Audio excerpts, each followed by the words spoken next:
हरे कृष्ण। दशम स्कंद 63वां अध्याय। भगवान श्री कृष्ण के साथ बाणासुर का युद्ध। श्री सुखदेव जी कहते हैं, परीक्षित, बरसात के 4 महीने बीत गए, परंतु अनिरुद्ध जी का कहीं पता न चला। उनके घर के लोग इस घटना से बहुत ही शोकाकुल हो रहे थे। एक दिन नारद जी ने आकर अनिरुद्ध का शोणितपुर जाना, वहां बाणासुर के सैनिकों को हराना और फिर नागपाश में बांधा जाना, यह सारा समाचार सुनाया।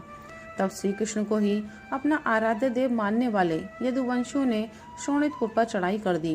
अब श्री कृष्ण और बलराम जी के साथ उनके अनुयायी सभी यदुवंशी प्रद्युम्न, सात्यकी, गद, सांब, सारण, नंद, उपनंद और भद्र आदि ने 12 अक्षौहिणी सेना के साथ व्यूह बनाकर चारों ओर से बाणासुर की राजधानी को घेर लिया।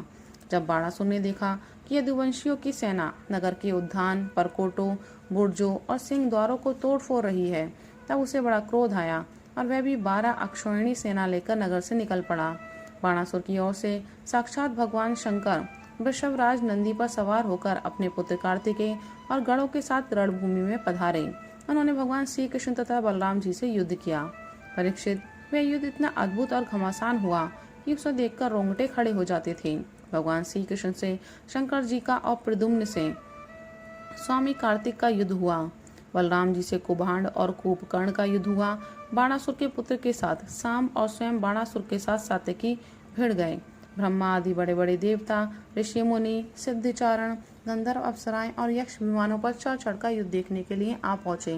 भगवान श्री कृष्ण ने अपने शांख धनुष के तीखी नोक वाले बाणों से शंकर जी के अनुचरों भूत, प्रेत, प्रमथ, ग्राहक, डाकिनी, यातुधान, बेताल, विनायक, प्रेतगण, मातृगण, पिशाच, कूष्मांड और ब्रह्म राक्षसों को मार मार कर खदेड़ दिया। पिनाक पाणी शंकर जी ने भगवान श्री कृष्ण पर भांति भांति के अगणित अस्त्र शस्त्रों का प्रयोग किया, परंतु भगवान श्री कृष्ण ने बिना किसी प्रकार के विस्मय के उन्हें विरोधी शस्त्र अस्त्रों से शांत कर दिया। भगवान श्री कृष्ण ने ब्रह्मास्त्र की शांति के लिए ब्रह्मास्त्र का, वायव्यास्त्र के लिए पार्वतास्त्र का, आग्नेयास्त्र के लिए पर्जन्यास्त्र का और पाशुपतास्त्र के लिए नारायणास्त्र का प्रयोग किया। जिसके बाद भगवान श्री कृष्ण ने जरंभास्त्र से, जिससे मनुष्य को जम्भाई पर जम्भाई आने लगती है, महादेव जी को मोहित कर दिया। वे युद्ध से विरत होकर जम्भाई लेने लगे। तब भगवान श्री कृष्ण शंकर जी से छुट्टी पाकर तलवार, गदा और बाणों से बाणासुर की सेना का संहार करने लगे। इधर प्रद्युम्न ने बाणों की बौछार से स्वामी कार्तिक को घायल कर दिया। उनके अंग अंग से रक्त की धार बह चली। वे रणभूमि छोड़कर अपने वाहन मयूर द्वारा भाग निकले। बलराम जी ने अपने मूसल की चोट से कुभांड और कूपकर्ण को घायल कर दिया। वे रणभूमि में गिर पड़े। इस प्रकार अपने सेनापतियों को हताहत देखकर बाणासुर की सारी सेना तितर बितर हो गई। जब रथ पर सवार बाणासुर ने देखा कि श्री कृष्ण आदि के प्रहार से हमारी सेना तितर बितर और तहस नहस हो रही है, तब उसे बड़ा क्रोध आया। उसने चिढ़कर सात्यकी को छोड़ दिया और वह भगवान श्री कृष्ण पर आक्रमण करने के लिए दौड़ पड़ा। परीक्षित, रणोन्मत्त बाणासुर ने अपने 1000 हाथों से एक साथ ही 500 धनुष खींचकर एक एक पर 2-2 बाण चढ़ाए, परंतु भगवान श्री कृष्ण ने एक साथ ही सारे धनुष काट डाले और सारथी, रथ तथा घोड़ों को भी धराशायी कर दिया एवं शंख ध्वनि की। कोटरा नाम की एक देवी बाणासुर की धर्म माता थी। वे अपने उपासक पुत्र के प्राणों की रक्षा के लिए बाल बिखेर कर नंग धड़ंग भगवान श्री कृष्ण के सामने आकर खड़ी हो गई। भगवान श्री कृष्ण ने इसलिए कि कहीं उस पर दृष्टि न पड़ जाए अपना मुंह फेर लिया और वे दूसरी ओर देखने लगे। तब तक बाणासुर धनुष कट जाने और रथहीन हो जाने के कारण अपने नगर में चला गया। इधर जब भगवान शंकर के भूतगण इधर उधर भाग गए, तब उनका छोड़ा हुआ 3 सिर और 3 पैर वाला ज्वर 10 दिशाओं को जलाता हुआ सब भगवान श्री कृष्ण की ओर दौड़ा। भगवान श्री कृष्ण ने उसे अपनी ओर आते देखकर उसका मुकाबला करने के लिए अपना ज्वर छोड़ा। अब वैष्णव और माहेश्वर दोनों ज्वर आपस में लड़ने लगे।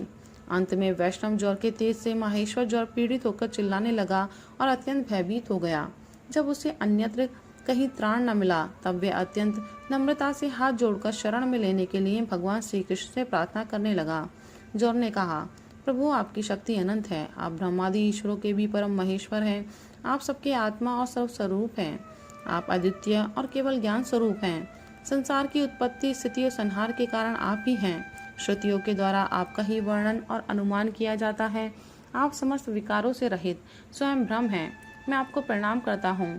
काल, द्वैव, कर्म, जीव, स्वभाव, सूक्ष्मभूत, शरीर, सूत्रात्मा, प्राण, अहंकार, एकादश, इंद्रिय और पंचभूत, इन सबका संघात, लिंग शरीर और बीजांकुर न्याय के अनुसार उससे कर्म और कर्म से फिर लिंग शरीर की उत्पत्ति, यह सब आपकी माया है। आप माया के निषेध की परम अवधि हैं। मैं आपकी शरण ग्रहण करता हूँ। प्रभु, आप अपनी लीला से ही अनेकों रूप धारण कर लेते हैं और देवता, साधु तथा लोक मर्यादाओं का पालन पोषण करते हैं। साथ ही उन्मार्गगामी और हिंसक असुरों का संहार भी करते हैं। आपका यह अवतार पृथ्वी का भार उतारने के लिए ही हुआ है। प्रभु, आपके शांत, उग्र और अत्यंत भयानक दुस्सह तेज ज्वर से मैं अत्यंत संतप्त हो रहा हूँ। भगवान, देहधारी जीवों को तभी तक ताप संताप रहता है जब तक वे आशा के फंदों में फंसे रहने के कारण आपके चरण कमलों के शरण नहीं ग्रहण करते। भगवान श्री कृष्ण ने कहा, त्रिशिरा, मैं तुम पर प्रसन्न हूँ। अब तुम मेरे जोर से निर्भय हो जाओ। संसार में जो कोई हम दोनों के संवाद का स्मरण करेगा उसे तुमसे कोई भय न रहेगा। भगवान श्री कृष्ण के इस प्रकार कहने पर माहेश्वर ज्वर उन्हें प्रणाम करके चला गया। तब तक बाणासुर रथ पर सवार होकर भगवान श्री कृष्ण से युद्ध करने के लिए फिर आ पहुंचा। परीक्षित, बाणासुर ने अपने 1000 हाथों में तरह तरह के हथियार ले रखे थे। अब वे अत्यंत क्रोध में भरकर चक्रपाणी भगवान पर बाणों की वर्षा करने लगा। जब भगवान श्री कृष्ण ने देखा कि बाणासुर ने तो बाणों की झड़ी लगा दी है, तब वे छुरे के समान तीखी धार वाले चक्र से उसकी भुजाएं काटने लगे, मानो कोई किसी वृक्ष की छोटी छोटी डालियां काट रहा हो। जब भक्त वत्सल भगवान शंकर ने देखा कि बाणासुर की भुजाएं कट रही हैं, तब वे चक्रधारी भगवान श्री कृष्ण के पास आए और स्तुति करने लगे। भगवान शंकर ने कहा, प्रभु, आप वेद मंत्रों में तात्पर्य रूप से छिपे हुए परम ज्योति स्वरूप परब्रह्म हैं। शुद्ध हृदय महात्मा गण आपके आकाश के समान सर्वव्यापक और निर्विकार स्वरूप का साक्षात्कार करते हैं। आकाश आपकी नाभि है, अग्निमुख है और जलवीर है। स्वर्ग सिर, दिशाएं कान और पृथ्वी चरण है।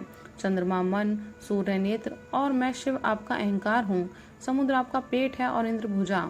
धान्यादि औषधियाँ रोम है, मेघ केश है और ब्रह्मा बुद्धि। प्रजापति लिंग है और धर्म हृदय। इस प्रकार समस्त लोक और लोकांतरों के साथ जिसके शरीर की तुलना की जाती है, वे परम पुरुष आप ही हैं। अखंड ज्योति स्वरूप परमात्मन, आपका यह अवतार धर्म की रक्षा और संसार के अभ्युदय अभिवृद्धि के लिए हुआ है। हम सब भी आपके प्रभाव से ही प्रभान्वित होकर सातों भुवनों का पालन करते हैं। आप सजातीय, विजातीय और स्वगत भेद से रहित हैं। एक और अद्वितीय आदि पुरुष हैं। मायाकृत, जागृत, स्वप्न और सुषुप्ति, इन 3 अवस्थाओं में अनुगत और उनसे अतीत तुरीय तत्व भी आप ही हैं। आप किसी दूसरी वस्तु के द्वारा प्रकाशित नहीं होते, स्वयं प्रकाश हैं। आप सबके कारण हैं, परंतु आपका ना तो कोई कारण है और ना तो आप में कारणपना ही है। भगवान, ऐसा होने पर भी आप तीनों गुणों की विभिन्न विषमताओं को प्रकाशित करने के लिए अपनी माया से देवता, पशु, पक्षी, मनुष्य आदि शरीरों के अनुसार भिन्न भिन्न रूपों में प्रतीत होते हैं। प्रभु, जैसे सूर्य अपनी छाया बादलों से ही ढक जाता है और उन बादलों तथा विभिन्न रूपों को प्रकाशित करता है, उसी प्रकार आप तो स्वयं प्रकाश हैं, परंतु गुणों के द्वारा मानो ढक से जाते हैं और समस्त गुणों तथा गुण अभिमानी जीवों को प्रकाशित करते हैं। वास्तव में आप अनंत हैं। भगवान, आपकी माया से मोहित होकर लोग स्त्री, पुत्र, देह घे आदि में आसक्त हो जाते हैं और फिर दुख के अपार सागर में डूबने उतराने लगते हैं।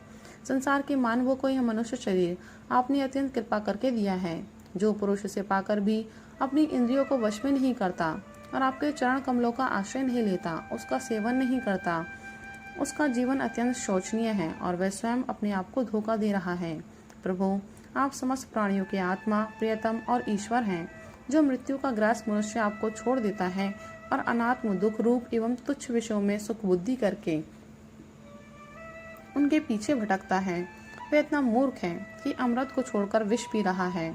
मैं, ब्रह्मा, सारे देवता और विशुद्ध हृदय वाले ऋषि मुनि सब प्रकार से और सर्वात्म भाव से आपके शरणागत हैं, क्योंकि आप ही हम लोगों के आत्मा, प्रियतम और ईश्वर हैं। आप जगत की उत्पत्ति, स्थिति और प्रलय के कारण हैं। आप सब में सम, परम शांत, सबके सुहृद आत्मा और इष्टदेव हैं।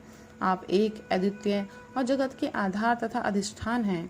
हे प्रभु, हम सब संसार से मुक्त होने के लिए आपका भजन करते हैं। देव, यह बाणासुर मेरा परम प्रिय कृपा पात्र और सेवक है। मैंने इसे अभिदान दिया है। फिर वो जिस प्रकार इसके परदाता दैत्य राज प्रहलाद पर आपका कृपा प्रसाद है, वैसा ही कृपा प्रसाद आप इस पर भी करें। भगवान श्री कृष्ण ने कहा, भगवान आपकी बात मानकर जैसा आप चाहते हैं मैं इसे निर्भय किए देता हूँ। आपने पहले इसके संबंध में जैसा निश्चय किया था मैंने इसकी भुजाएं काटकर उसी का अनुमोदन किया है। मैं जानता हूँ कि बाणासुर दैत्यराज बलि का पुत्र है, इसलिए मैं भी इसका वध नहीं कर सकता, क्योंकि मैंने प्रहलाद को वर दे दिया है कि मैं तुम्हारे वंश में पैदा होने वाले किसी भी दैत्य का वध नहीं करूँगा। इसका घमंड चूर करने के लिए ही मैंने इसकी भुजाएं काट दी हैं। इसकी बहुत बड़ी सेना पृथ्वी के लिए भार हो रही थी, इसलिए मैंने उसका संहार कर दिया है। अब इसकी 4 भुजाएं बच रही हैं, ये अजर अमर बनी रहेंगी। ये बाणासुर आपके पार्षदों में मुख्य होगा। अब इसको किसी प्रकार का भी भय नहीं है। श्री कृष्ण से इस प्रकार आवेदन प्राप्त करके बाणासुर ने उनके पास आकर धरती में माथा टेका, प्रणाम किया और अनिरुद्ध जी को अपनी पुत्री उषा के साथ रथ पर बैठाकर भगवान के पास ले आया। इसके बाद भगवान श्री कृष्ण ने महादेव जी की सम्मति से वस्त्र अलंकार विभूषित उषा और अनिरुद्ध जी को एक अक्षौहिणी सेना के साथ आगे करके द्वारका के लिए प्रस्थान किया। इधर द्वारका में भगवान श्री कृष्ण आदि के शुभ आगमन का समाचार सुनकर झंडियों और तोरणों से नगर का कोना कोना सजा दिया गया। बड़ी बड़ी सड़कों और चौराहों को चंदन मिश्रित जल से सींच दिया गया। नगर के नागरिकों, बंधु बांधवों और ब्राह्मणों ने आगे आकर खूब धूमधाम से भगवान का स्वागत किया। उस समय शंख, नगाड़ों और ढोलों की तुमुल ध्वनि हो रही थी। इस प्रकार भगवान श्री कृष्ण ने अपनी राजधानी में प्रवेश किया। परीक्षित, जो पुरुष श्री शंकर जी के साथ भगवान श्री कृष्ण का युद्ध और उनकी विजय की कथा का प्रातःकाल उठकर स्मरण करता है, उसकी पराजय नहीं होती। राधे राधे, हरि बोल।